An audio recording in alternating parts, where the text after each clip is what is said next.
Before I came to ePrep, I felt very confident in the classroom.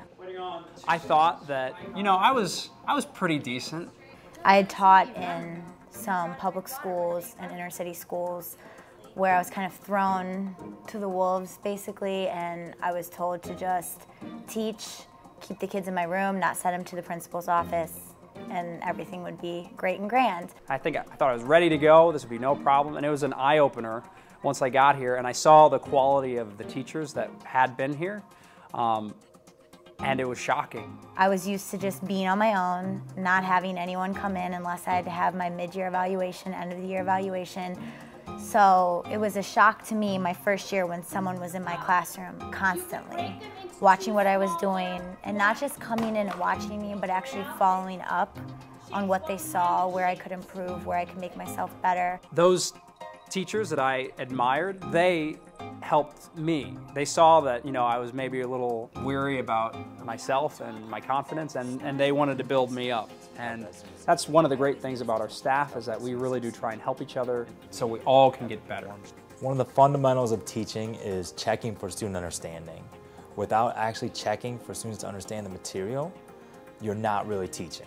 And one of the old jokes is that a teacher may have taught it, but the students didn't learn it, and that's not teaching. We can't push them for high expectations. We can't push them beyond what they're capable of without knowing where they are. I'm about to go in with Mr. O'Brien, and we're going to discuss the data that we compiled from my final one of midterm 2. So we're going to talk about the data and how we've progressed or not progressed. Yeah, I'm a little nervous. Morning, Dan. Hi, Mr. O'Brien, how are you doing? Mr. Ryman. We look at not only the test as a whole, like how many people, how many students got A's, B's, C's, D's, and F's, but we look at the individual standards, figuring out why that particular section or why that little standard didn't go very well. One thing I'm going to continue to push you on, and I want to see improvement on, is just getting out of covered versus not covered. But what's the disconnect? Sure. Where is it breaking down? Oh, they're breaking down because they're not identifying the description. They're not identifying the delineation between major and minor. So let's get away from covering and not covering, and actually into what's causing the disconnect. And together, we're going to come up with a plan as to what direction Mrs. Kruger and I, the reading teachers, are going to head with our lessons.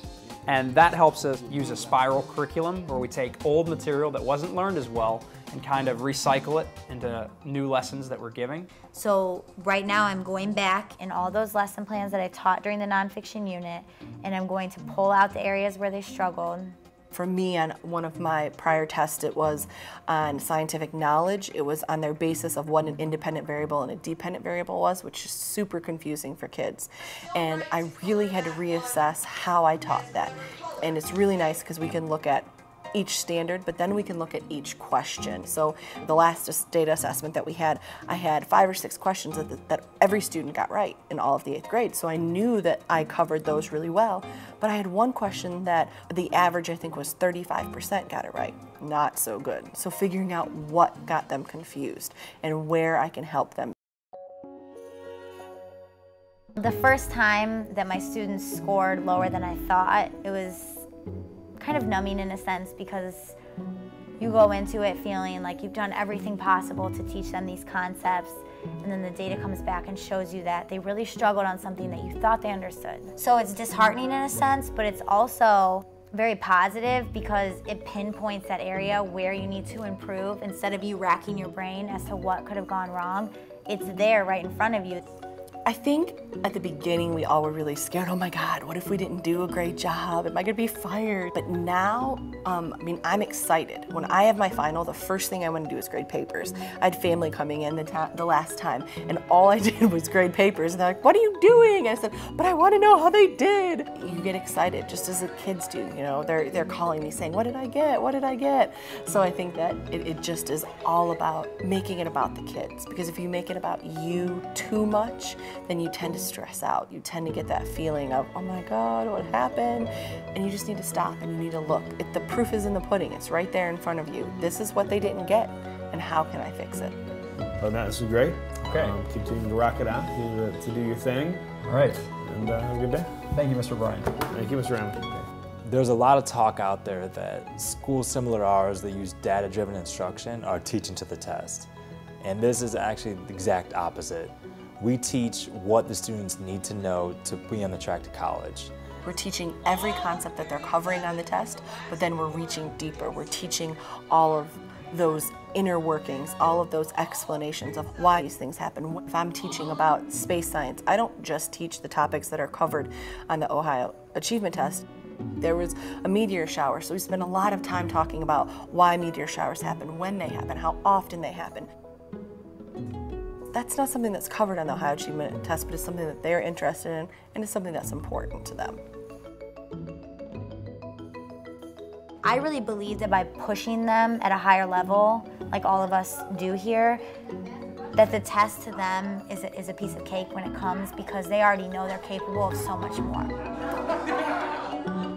Right now we actually have 28 days left until we start our OAAs, the Ohio Achievement Assessment.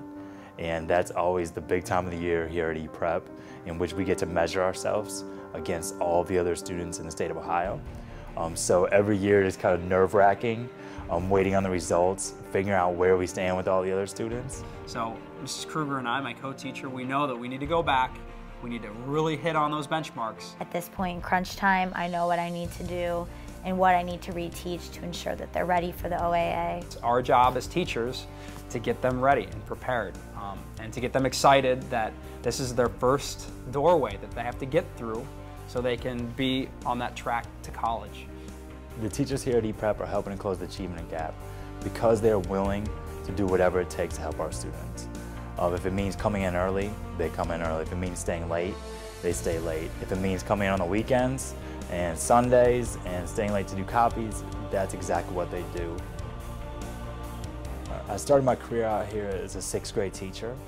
So some of the current 8th graders are the ones I had in 6th grade. So it is absolutely astounding to see them where they were at just a couple years ago. And now being young adults who are ready to go on to high school and ready to be independent, and very soon seeing our first class of scholars apply for college and start that process is an experience I could never get anywhere else.